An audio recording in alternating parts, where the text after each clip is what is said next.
Good evening everyone. अरे भाई, यहाँ से साउंड खोलोगे तब ना तुम्हें साउंड मिलेगा। हाँ, इतना दुखी हो जाता है आनंद, बताओ ये। हाँ, नाम आनंद और काम दुखी भरा। हाँ चलो देखो, सुरभि को भी, सुरभि कह रही नो साउंड, कोई साउंड नहीं आ रही, नो वॉइस। आकांक्षा इतनी इतनी टेंशन में आ गई है कि 5-6 बार नो वॉइस लिख के भेजी है। सब्र रखो, सब्र रखो, सब कुछ कराऊंगी। हेलो एवरीवन, चलो आ जाओ। जहां तक पढ़ाया था उसके बाद मैंने कहा था आपको कि वर्ब के फॉर्म्स जब याद करते हो तो वर्ब के फॉर्म्स याद करते हैं हम, तो उसके कुछ ट्रिक्स भी है यार, सेकंड फॉर्म थर्ड फॉर्म बनाने के, वो तो करना पड़ेगा ना। आ जाओ। सबसे पहला जो ट्रिक है वर्ब का सेकंड फॉर्म थर्ड फॉर्म बनाने का, उसको ध्यान से देखना। अगर लास्ट में कॉन्सोनेंट है,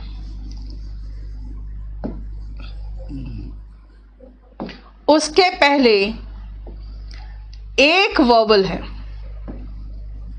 देख लिया, लास्ट में कॉन्सोनेंट है, उसके पहले एक वर्बल है, एक वर्बल है, तो फिर सेकेंड फॉर्म थर्ड फॉर्म कैसे बनाएं भाई? लास्ट कॉन्सोनेंट को डबल करो और फिर ईडी लगा दो।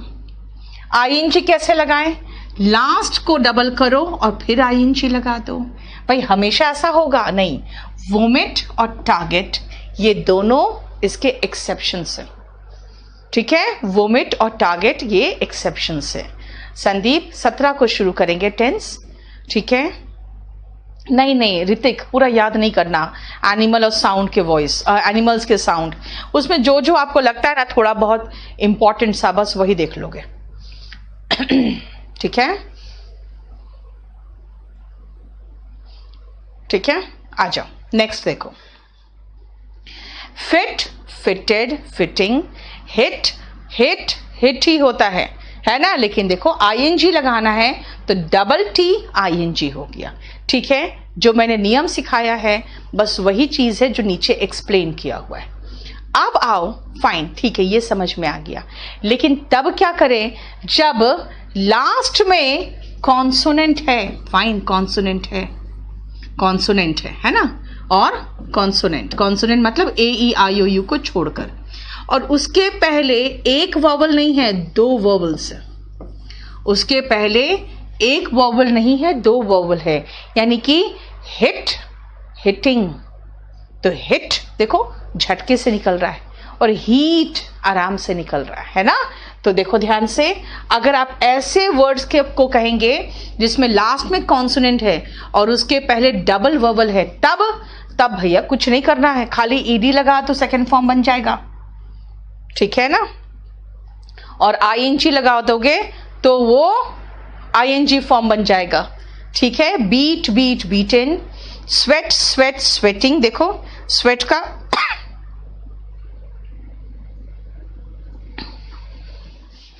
हालांकि इसको स्वेट और स्वेटेड भी कई लोग बोलते हैं, लेकिन अगर आप ब्रिटिश देखोगे तो स्वेट का स्वेट ही चलता है, ठीक है? क्लियर हो गया, समझ में आ गया? अब आओ नेक्स्ट चलते हैं डाई में। जरा ध्यान से देखो क्या है, लास्ट में आई ई आ रहा है। ये वाई का मतलब पता है क्या होता है? वाई का मतलब होता है टू कंपीट, प्रतिस्पर्धा करना, टू कंपीट, ठीक है? प्रतिस्पर्धा करना। लास्ट में देखो क्या है? प्रतिस्पर्धा, स्पर्धा, ठीक है? आप ध्यान से बहुत इसको देखो, मैंने क्या कहा? लास्ट में आई ई है ना? वर्ब के लास्ट में आई ई है, और इसमें मुझे आईएनजी लगाना है, ठीक है? सेकेंड फॉर्म लगाना वो अलग चीज है, ठीक है? आईएनजी लगाना है, सॉरी आईएनजी लगाना, हाँ। तब क्या होगा भाई? तब क्या करेंगे? आई ई को वाई में चेंज करेंगे, ठीक है ना? आईएनजी को वाई में चेंज, आई ई को वाई में चेंज करेंगे, फिर आईएनजी लगाएंगे। सेकेंड फॉर्म डाइड होता है, लाई का लाइड होता है, वाई का वाइड होता है, है ना, डजंट मैटर, उसमें तो कोई प्रॉब्लम नहीं है। कहां पर उसमें कुछ नियम में परिवर्तन होगा, मैं उसकी बात कर रही हूं, देखो फॉर्म्स कैसे बनते हैं, मैं उसकी बात कर रही हूं। स्वेट का बेटा स्वेट भी होता है और स्वेटिंग भी होता है, स्वेटेड भी होता है। जो स्वेटेड है ना वो इंडियन फॉर्म नहीं है, इसलिए आप स्वेट का तीनों फॉर्म सेम रखो। 152 पेज वाला, 152 में मैंने ये कहा था कि लास्ट में कॉन्सोनेंट है और उसके पहले एक वोवल है, तो सेकेंड फॉर्म बनाए कैसे भाई, लास्ट कॉन्सोनेंट को डबल कर दो। ओके, एक वोवल है तो 2 वोवल होगा तो कुछ नहीं करना, खाली आईएनजी ईडी ऐसे ही लगा देना, डबल करने के चक्कर में नहीं रहना है, ठीक है। उसके बाद मैंने ये कहा है आपको कि डाई, वाई और लाई, इसको जरा ध्यान से देखो। यहां पे डाई का आईएनजी फॉर्म है, लाई का आईएनजी फॉर्म है और वाई का भी आईएनजी फॉर्म है ना। इसीलिए दोनों में क्या हुआ, डाई, लाई और वाई में आई ई हटकर वाई लगा है। मेरे में है ना अभी आया है स्पेलिंग मिस्टेक्स, वो जरा इसमें दे देना मुझे।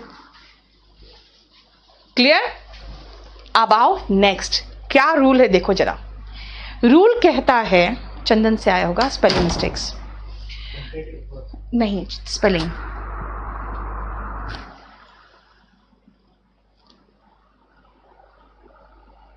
एक सेकंड रुकना बेटा।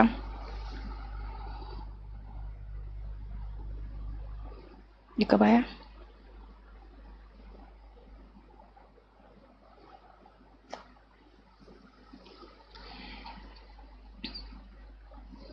ठीक है, यही है। okay.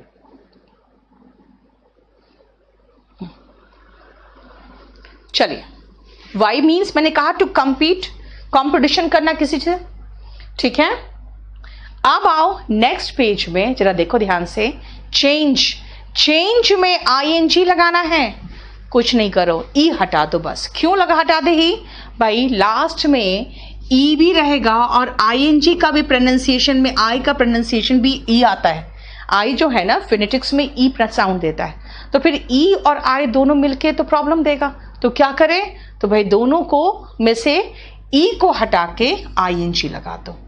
लेकिन डाइंग में नहीं होगा ऐसा, क्यों भाई, अगर मैं यहां से ई हटा दूंगी तो रंगने के बदले में ये मरना हो जाएगा।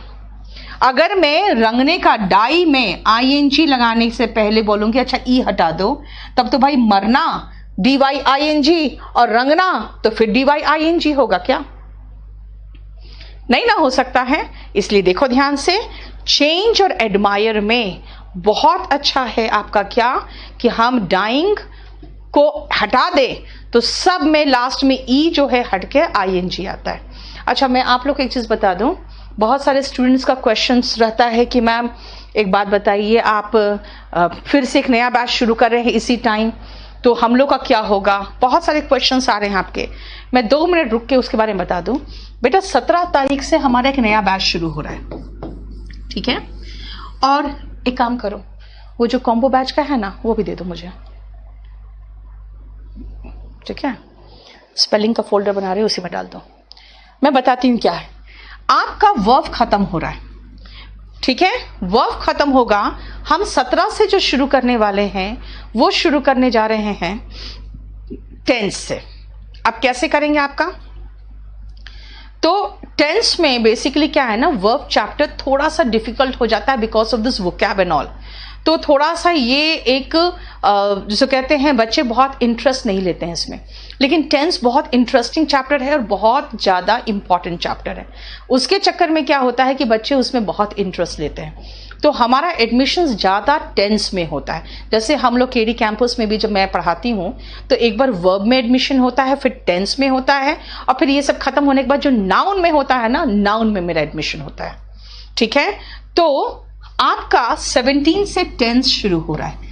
ये टेंस के साथ साथ हम लोग क्या कर रहे हैं कि ये मेरा इंग्लिश का फ्रेश बैच आ रहा है, इसके साथ मैथ्स का फ्रेश बैच, जीएस का फ्रेश बैच और रीजनिंग का फ्रेश बैच, बिल्कुल नया बैच। वो सब तो सारे के सारे नए बैच हैं, क्योंकि जीएस का एकदम न्यू बैच है, मैथ्स का न्यू बैच है और इंग्लिश का रीजनिंग का भी बिल्कुल न्यू बैच है। मेरे क्लास के साथ उसको सिर्फ टाई अप करने के लिए और मतलब मैच करने के लिए किया गया है। कहाँ है ये? तो मैं आपको इसका थोड़ा सा बता दूं आपको इस बैच का।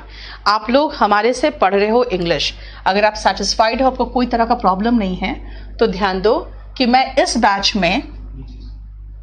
बैच में मैं आपको क्या दे रही हूं। एक तो मेरा जो 3499 वाला बैच है वही बैच है जो आप जिसमें हो, ठीक है ना। मैथ्स और रीजनिंग, अगर इसमें एक कॉम्बो बैच बना रहे हैं कि जो हमारा इंग्लिश ले चुका है, अगर ये तीनों लेगा, मतलब इंग्लिश तो आप ले चुके हो ऑलमोस्ट, ये तीनों लेगा तो उनको जीएस का कंप्लीट फ्री मिल जाएगा। कुछ लोग कहते हैं मैम हमने जीएस भी ले लिया है, तो उसको मैथ्स और रीजनिंग का एक कॉम्बो बैच है, उसका आप देख सकते हो, ठीक है ना। तो इसमें आपको देख रहे हो मैंने ये ऑप्शन दिया है कि बाय 3 गेट जीएस फ्री का ऑप्शन दिया हुआ है, 1 ईयर वैलिडिटी है इस बैच का, ठीक है। आप क्या ले चुके हो, उसके बाद अगर जो बचा है आप जो लेना चाहते हो मुझे बताना, उसका भी हम कॉम्बो बना के आपको प्रोवाइड करा देंगे, ठीक है। सीरीज में बता दूं आपको बेटा, मैं सीरीज आपको ऑलरेडी इसके बाद कौन टॉपिक आएगा, इसके बाद आपका टेंस आएगा, उसके बाद क्वेश्चन टैग आएगा, फिर कंडीशनल सेंटेंस आएगा, उसके बाद सब्जेक्ट वर्ब एग्रीमेंट आएगा, फिर वर्ब एडवांस आएगा, फिर पैसिव वॉइस और नरेशन आएगा। ये होते हैं जो एक लय में चलता है। मैं आपको लिखवा दूंगी। वर्ब का क्लास उसमें नहीं होगा सचिन, उसमें मैं सिर्फ वर्ब के फॉर्म्स उसके साथ शेयर करूंगी, ठीक है। साइंस का बैच, स्पेशली फिजिक्स का कब आएगा बेटा? साइंस का बैच ऑलरेडी हम लोग लॉन्च कर रहे हैं, हमें लगता है 17 से लॉन्च है ना, 17 तारीख से नया साइंस का भी बैच है। आप चाहो तो एक बार केडी लाइव ऐप में खोल के देखना ना, ठीक है, कोई इश्यू नहीं होगा आपको। आप जो जो बैच लेना चाहो सब, और बेस्ट टीचर प्रोवाइड कर रहे हैं, और किसी तरह कोई प्रॉब्लम होगा तो आप मुझसे बात करोगे। क्लियर? ठीक है। साइंस का भी बैच आ गया है, साइंस स्पेशल ऑलरेडी आकृति मैम के साथ मिक्स करके हम लोग बहुत अच्छे टीचर्स का बैच दे रहे हैं। तो साइंस स्पेशल इनफैक्ट आ चुका है, और 2:30 से 4:30 ये 17 तारीख को, हाँ याद आ गया मुझे, 17 तारीख को 2:30 से 4:30। उसमें देखो फिजिक्स जो है हमारे जो पढ़ा रहे हैं डिफेंस को, क्योंकि एक्स ग्रुप में फिजिक्स बहुत अच्छे लेवल का आता है ना, 12th लेवल का आ रहा है, वो पढ़ाएंगे। और जो केमिस्ट्री है जो नीट में हमारे यहाँ पढ़ा रहे हैं वो पढ़ाएंगे सर। तो मैं आपको बता देती हूँ सब कुछ बहुत अच्छे से करा रहे हैं, आपको कंसेप्चुअली तैयारी करा रहे हैं। ये नहीं कि कोई एमसीक्यू लेके आ गया बस उसी को रटवाए जा रहा है, वैसा नहीं होगा, ठीक है। हाँ राजकुमार, मैथ देखो मैंने इसलिए कहा ना, सबका बैच का डेट इसलिए चेंज हुआ है क्योंकि मेरे बैच से उसको मैच करने की कोशिश की गई है। अब जैसे इंग्लिश है, ये अजय राणा सर का 9th को था, लेकिन अभी वो डेमो चल रहा है, इसका बाद 16 को शुरू होगा।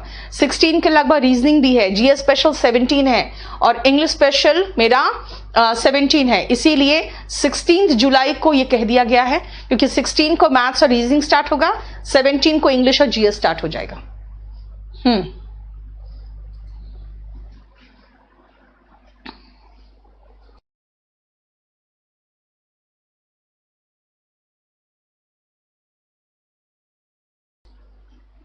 और आप आकृति से पढ़ रहे हो फ्री में, आपको कैसा लग रहा है पढ़ के, ये मुझे आप बताओगे ना।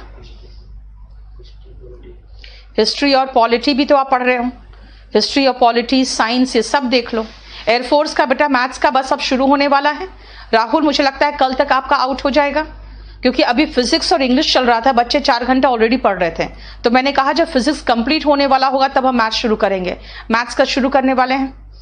तो मैंने आपको कहा ना, इसीलिए तो कहा आपको कि हम लोग बहुत अच्छे टीचर्स दे रहे हैं। आप देखो आकृति है, डॉक्टर है, ठीक है ना, तो आप समझ सकते हो कि हम लोग कोई ऐसा टीचर नहीं ला रहे हैं जो बस ऊपरी तौर पर पढ़ा दे और उनका कोई कंसेप्ट ना हो, ठीक है। एयरफोर्स का मैथ्स मुझे कल तक मैं लॉन्च कर दूंगी राहुल, ठीक है। रीजनिंग और जीएस का कॉम्बो आप उनको भेज दो, जीएस और रीजनिंग का, इसमें भी कॉम्बो बना दे अलग अलग। जो इंग्लिश ले चुके हैं उनके कॉम्बो बना दे, जो इंग्लिश और जीएस ले चुके हैं उनका कॉम्बो भी बना दे, ठीक है बेटा। स्पेलिंग्स में बस आने ही वाली हूं मैं आपको, आप टेंशन क्यों ले रहे हो। अभी जो पढ़ा रही थी मैं आपको वर्ब, अब उसमें वापस आ जाओ, क्योंकि आप लोग जो पूछ रहे हो मैंने इसलिए आपको बता दिया, आप लोग का क्वेरीज रहता है मुझसे ही, जबकि जानते हो सब कुछ दिया हुआ है। आप अगर देखोगे अपने ऐप में जाके, जितने बैचेस का डिटेल है सब दिया हुआ है।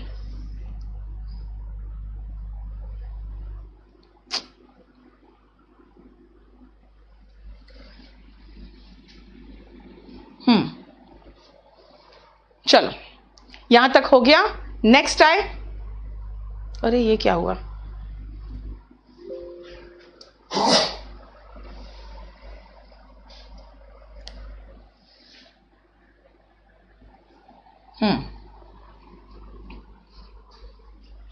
एक मिनट रुक जाओ बेटा, ये ब्लैंक हो जा रहा है।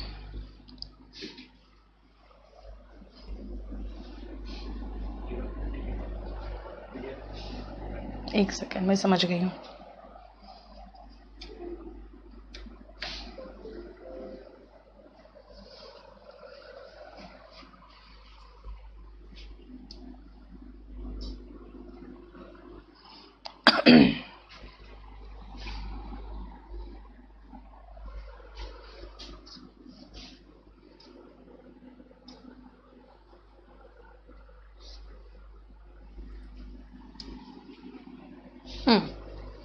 अब आओ, जो मैंने आपको समझाया उसका नेक्स्ट पेज में चलो। देखो पैनिक,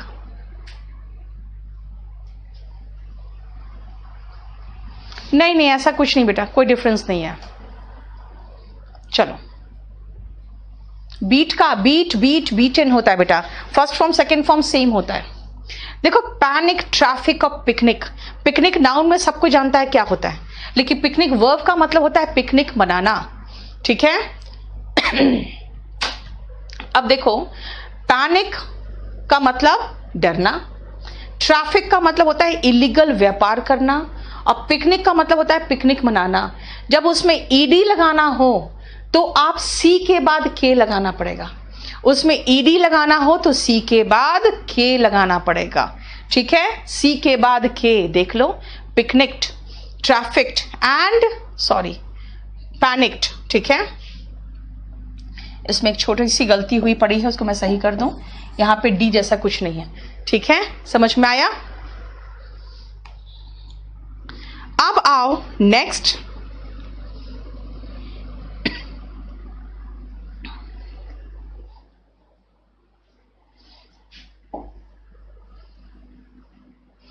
क्राई, जो ध्यान से देखना, क्राई वर्ब है, ऐसे नाउन भी है, चिल्लाहट को भी क्राई कहते हैं। आकांक्षा थोड़ा सा रुक जाओ, अभी मैं सब बता दूंगी, पहले ये खत्म कर लो। क्राई, क्राइड, सिटी, सिटीज, और एडजेक्टिव प्रिटी, प्रिटियर, प्रिटीएस्ट। ये क्या है, ध्यान से सुनना।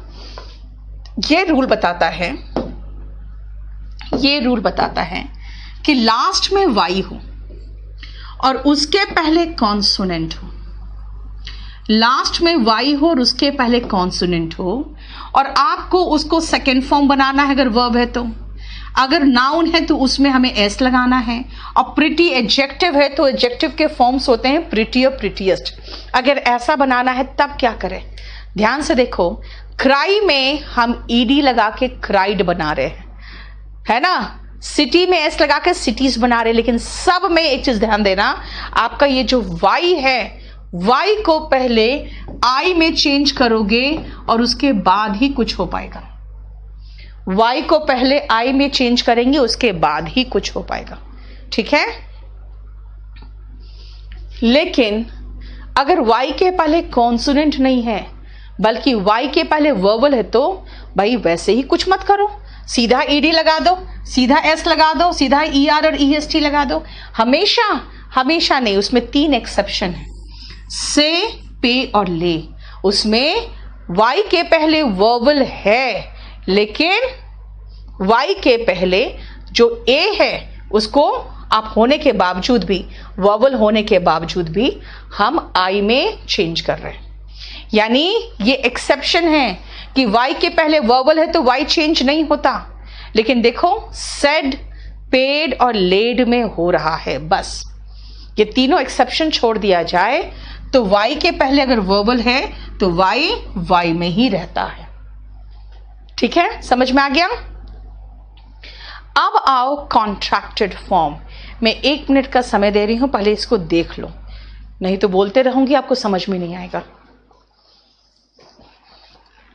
वर्ब का अपडेटेड पीडीएफ आपको प्रियेश कल मिल जाएगा।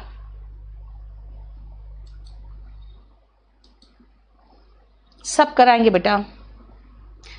सचिन 17 तक हम क्या करेंगे? क्यों? अभी आपका नेक्स्ट चैप्टर शुरू होगा। अभी जो इतना मैंने आपको स्पेलिंग्स पढ़ा रही हूं, क्यों पढ़ा रही हूं? शॉर्ट एंड फॉर्म इंग्लिश है या केमिस्ट्री, बेटा क्या करूं मैं? आप जब 1 वर्ड सब्स्टिट्यूशन पढ़ोगे तो कहोगे ये इंग्लिश है कि बायो है।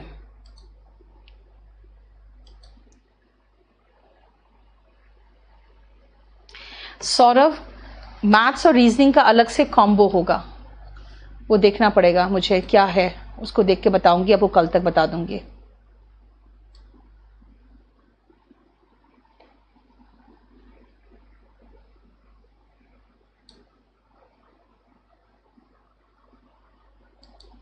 अभी स्पेलिंग्स का ही कराने वाली हूं, तो अब उसके बाद स्पेलिंग एरर्स खत्म हो जाएगा। यस अमन, वॉल्यूम 1 के जैसा ही आपका बैच का सीरीज है। टाइम सेम रहेगा आपका, आपका टाइम थोड़ी चेंज हो जाएगा। हाँ, मेंस की क्लास आज लूंगी मैं, उसके पहले आज यूपीएसआई का भी आज कुछ इंट्रोड्यूस करने जा रही हूं। ठीक है, चलिए देखो जरा ध्यान से। कॉन्ट्रैक्टेड वर्ब फॉर्म्स की अगर बात करें, ध्यान से देखना। आई एम का शॉर्ट फॉर्म आई एम है, देखो ए हट गया तो आप एक चीज मार्क कर रहे हो, कोई नई चीज नहीं कर रहे हैं हम। अगर आप देखोगे तो ए हटा एम का, आर का ए हटा, इज का आई हटा है, हो गया। पहला 5 तो ऐसे ही क्लियर है, 6 तक क्लियर है। देखो अब इज नॉट का, जब भी नॉट का कॉन्ट्रैक्टेड फॉर्म लगाना है तो ओ हटेगा और एपोस्ट्रॉफी लगेगा। देखो इजंट और आरेंट। अब देखो they are, there is, was not, आप सबका एक चीज मार्क कर रहे हो। नॉट कॉन्ट्रैक्टेड फॉर्म बना रहा है तो ओ हट रहा है, और is, am, are contracted form हट बना रहा है तो वो पहला लेटर हट रहा है। ठीक है, fine. I have, you have, क्या है ये? देखो हैव है, हैव में एच ए हट रहा है तो हैज में भी तो एच ए हटेगा ना। आप पूरा सेकेंड रो पूरा देखो, एच ए हट जा रहा है। अब हैज नॉट, हैव नॉट में क्या करे भाई? नॉट जहां आएगा वहां नॉट का ओ हटेगा। अब हैज और हैव का एच ए हट रहा है तो हैड का भी तो एच ए हटेगा। इसका मतलब देखो जरा ध्यान से, यहां से लेकर यहां तक एच ए हट रहा है, एपोस्ट्रॉफी डी। हैज और हैव में एच ए हट रहा है तो एपोस्ट्रॉफी एस और एपोस्ट्रॉफी वीई, देख रहे हो? जहां पर भी नॉट है ओ हटेगा, एपोस्ट्रॉफी लगेगा। विल शाल में भाई विल का डब्ल्यू हटा तो शाल का एस एच ए पूरा हटेगा, खाली लास्ट का डबल लेटर बच रहा है।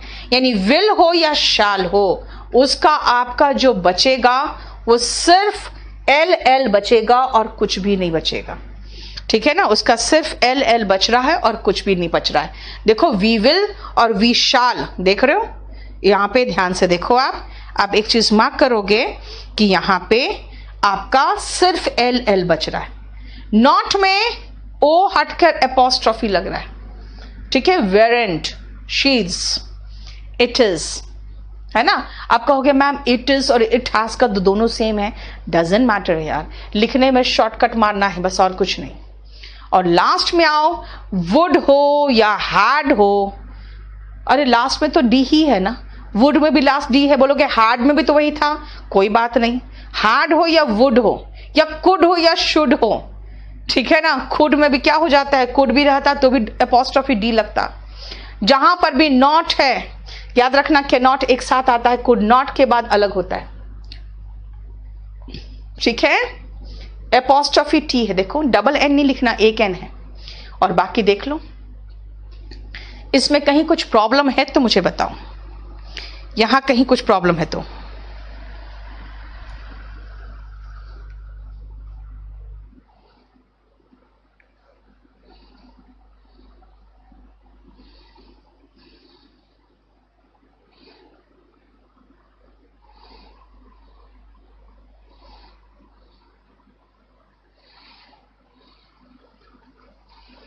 क्लियर?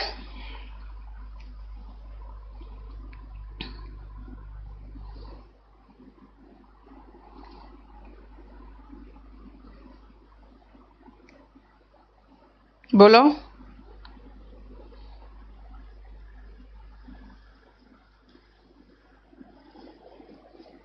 बेटा, अभी नोटिफिकेशन